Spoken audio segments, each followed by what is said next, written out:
Hi guys, this is Raghavya from Headphone Zone. The 7Hz Salnotes Zero, last year's most popular IEM out there. You'll find that we've shipped out thousands and thousands of 7Hz Salnotes Zero all across India to audiophiles, and they all love it for good reason. It sounds phenomenal, and for a price of less than 2,000 rupees, most people will tell you what you're getting is simply incredible value for money. But this video is about its big new update, the 7Hz X Crinacle Zero 2.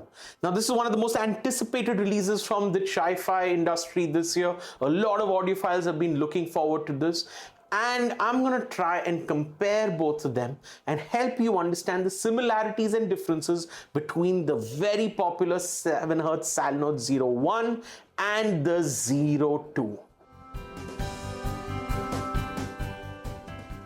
The 7Hz Salnotes Zero. Why was this IEM so ridiculously popular? One, because for a price of less than 2,000 rupees, you were getting quite possibly one of the best sounding earphones out there in the market. A lot of people really liked them. Sure, there was a lot of competition in this segment. You have the Tangzu Warner, the Truth Ear Hola, the Moondrop Chew. This was probably one of the more popular ones out there, and the reason that people liked it was because of its tuning. It had a very, very well balanced tuning. It was somewhere in between what was a very bright sounding Moondrop Chew and a very V-shaped sound signature that you would get on a KZ. And between both of them, it was so well tuned that a lot of people were surprised by what they were getting at the price. So it's no wonder that it was a very popular IEM. It was also tuned by my very good friend Crinacle from Singapore. Crinacle, for those of you who don't know, is a very popular YouTuber who puts out a lot of reviews of IEMs, and he had a big role to play in the tuning of this IEM. So Crinacle's come back now with the Zero 2, and it's a new collaboration with 7Hz where they built this product from the ground up, improving on the 7Hz Salnotes Zero 1. And there are in many ways a lot of improvements to this product. All right, now let's talk about the Zero 2. There are so many updates on this particular product. Some of them a little bit more subtle, some of them a little bit more obvious. One, the design of the shells themselves are a little bit different. You'll find that the material, while still being plastic, is now transparent. So it looks really interesting, where you can kind of see into the product and notice the dynamic driver in there. A lot of people like this, some people don't like it. Why? Because it makes it look a little plasticky and cheap. But in terms of fit and in terms of size, as far as I can tell, it's almost identical to the old Zero. I don't really see too many differences in there. There are a couple more differences which are a little bit more subtle. The wire is a little thinner. Crinacle spoke about this in his video. He says that it feels a little nicer on the skin, and I believe him. The old wire was also really nice. I really like it. Felt durable. It felt sturdy. This one not as much, but it's certainly a little bit more comfortable. And they also say that they've used a slightly better material for the inside core of the wire, so that there are fewer internal breakages. I think that's quite nice, because a lot of people tend to have issues with the old Salnotes Zero, finding that the cable has got some kind of an internal break if you use them a little roughly. The other issue a lot of people had with the old Salnotes Zero was the 2-pin connector specifically, that they felt that it was a little loose, and that inside a carry case or inside the pocket, sometimes the connectors come off and the earphones can come off the cables and sometimes get lost. So they made this a little bit sturdier. Now it's a little tighter. Some people complain that, oh, this makes it a lot harder to remove the cable. Some people find that it's a little bit sturdier. So it's a little subjective, but I think there was a genuine need to improve that, which they have. Now, the more important thing that I think a lot of people want to know is, how is it sounding different from the old Zero? The old Zero sounded very good. That was the one thing that it had going for it. So how does this compare to that? Now that's where it gets interesting. The first thing you will notice as soon as you put these earphones into your ear is that as compared to the old Salnotes Zero, you have a lot more bass. That was deliberate. Crinacle in his video explained as well that one of the things that you would get as feedback when people would listen to the 7Hz Salnotes Zero 1 was that there simply wasn't enough bass or enough slam in there. Now, I think that this is a little subjective. One of the reasons that people loved the 7-Hertz Salnotes Zero was because of its tuning. The fact that you could hear almost all the instruments well balanced, well put together, nothing overpowering each other, and that made for a great listening experience for somebody who wanted that kind of a sound signature. With the Zero 2, it's everybody else who didn't like that sound signature, that wanted a little bit more bass in there, that becomes the audience. So now that's a tricky one. You'll have a lot of people out there who appreciate that bass, that would have normally gone for maybe a Tangzuana, maybe a KZ, maybe a Truth Hear Hola, which honestly sounds fantastic, who now are being targeted with the Zero 2, people who want that little extra thump in that bass.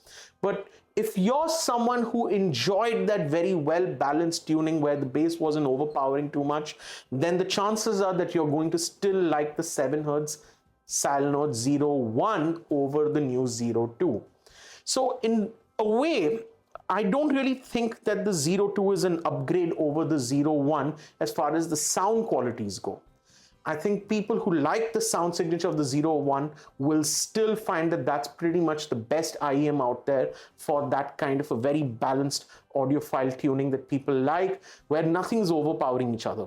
But if you're someone who's not quite happy with that, that needs that little extra punch in the bass, that wants a thicker sounding low end, that wants a little bit more impact and slam, then the Zero 2 is probably much better suited for your liking. But then again, you also have choice. You've got the Truth Hear Hola, sounds great. You have all the KZ lineup, which is like a hell of a lot more bass and treble. That's as V-shaped as it gets. You have the Tangzuana, which is also having quite a bit more bass in there and makes it for a fun listening experience. So the Zero 2 kind of becomes closer to all of those other products in that way. It's not a very V-shaped sound signature, but it's a subtle V, certainly more V-shaped than the old Zero 1. Now, in addition to that, there's something else that's going on in the treble. The old 7Hz Salnotes Zero 1 had this beautiful sparkly treble response that a lot of people liked. It was very similar to what the original Moondrop Chew had. And that treble experience, the top end that was out there, was unlike anything else that people had heard at that point of time in this price segment. With the Zero 2, they've tuned it down a little bit, where it's not quite as sparkly, it's not quite as sharp. And the idea was to make it a little bit less harsh, to make it a little less spicy, so that most people can still enjoy the sound of the treble without finding it too fatiguing.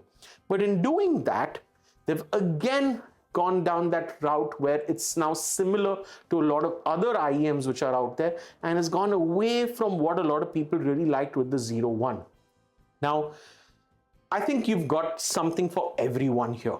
You've got a very, very well balanced tuning in both of them, but you've got a more neutral profile with the old Zero, and with the new one you've got a subtle V that's been included with a little bit more bass, but without too much of that treble harshness out there, so it's making for a slightly warmer sounding experience. So in that way, I think the way to look at both these products is slightly complementary, rather than looking at the Zero 2 as an upgrade over the Zero 1, and at least as far as the tuning goes. Sure, there might be improvements to the design and the build quality as compared to the previous Zero, but in my own opinion, both of them are winners, and at this price point, both of them sound very, very good, albeit for slightly different audiences. Now, you don't need to pair both of them with a fancy amp and DAC. You'll find that even along with my dongle, which is the Headphone Zone DD Hi-Fi high-res dongle, they both sound very, very good. I've been testing them out with my phone using this. They sound great. And even if you want to use any other just 3.5mm dongle out there, it'll sound perfectly fine.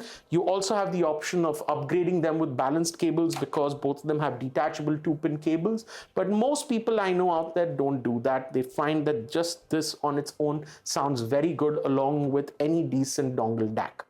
You also have the option of using a USB-C variant if you're somebody who doesn't want to carry a dongle DAC and wants something that's very plug and play.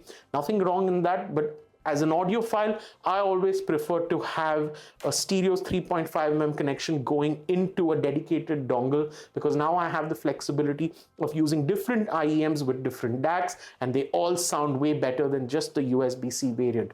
But there's something for everyone, and you should take advantage of that in choosing which is the right one for you.